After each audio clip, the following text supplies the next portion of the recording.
Assalamualaikum warahmatullahi wabarakatuh.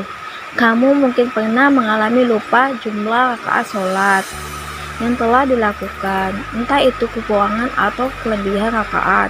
Kamu pasti khawatir apakah sholat masih sah atau tidak.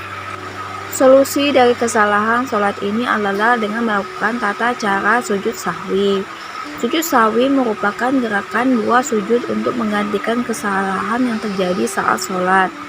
Tata cara sujud sahwi juga dilakukan ketika muncul keraguan terkait jumlah rakaat sholat yang telah dikerjakan. Sujud sahwi ini sudah diatur sesuai sunnah Rasulullah. Tata cara sujud sahwi yang benar harus dilakukan saat melakukan kesalahan dalam sholat. Tata cara sujud sahwi meliputi kapan harus dilakukan, gerakan dan bacaannya.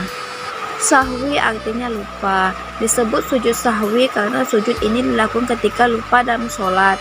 Untuk itulah sujud sahwi disyariatkan dalam rangka menutup kekurangan ketika sholat yang disebabkan karena lupa.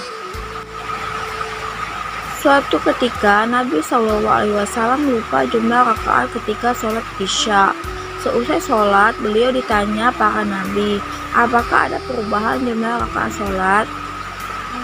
Nabi SAW kemudian menjawab, saya hanyalah manusia biasa. Saya bisa lupa sebagaimana kalian lupa. Jika saya lupa, ingatkanlah aku. Jika kalian ragu tentang jumlah rakaat sholat kalian, pilih yang paling meyakinkan dan selesaikan sholatnya. Kemudian lakukan sujud sahwi. Hadis riwayat Bukhari dan Muslim. Jumlah rakaat. Ragu dengan doa, gerakan dan jumlah rakaat.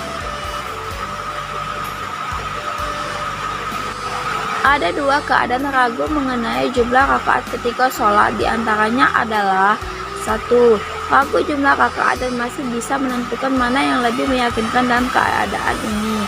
Kamu cukup ambil yang lebih meyakinkan, kemudian sujud sahwi setelah salam. Ragu dengan doa, gerakan dan jumlah rakaat.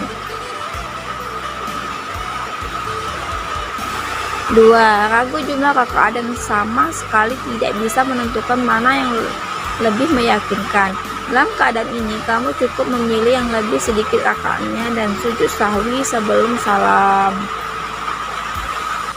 Bagaimana melewatkan tasyahud awal? Meninggalkan tasyahud awal karena lupa terdapat dua keadaan. 1. Baru teringat setelah berdiri sempurna ke rakaat berikutnya. Dalam kondisi ini, kamu tidak perlu duduk lagi, namun tetap melanjutkan sholat sampai selesai, kemudian sujud sahwi sebelum salam. 2. Baru teringat sebelum bangkit ke rakaat berikutnya. Dalam kondisi ini bisa langsung duduk tasyahud dan melanjutkan sholat sampai selesai. Sujud sahwi ini bisa dilakukan sebelum maupun sesudah salam, tergantung kapan kamu menyadari kesalahan. Berikut ketentuan melakukan sujud sahwi.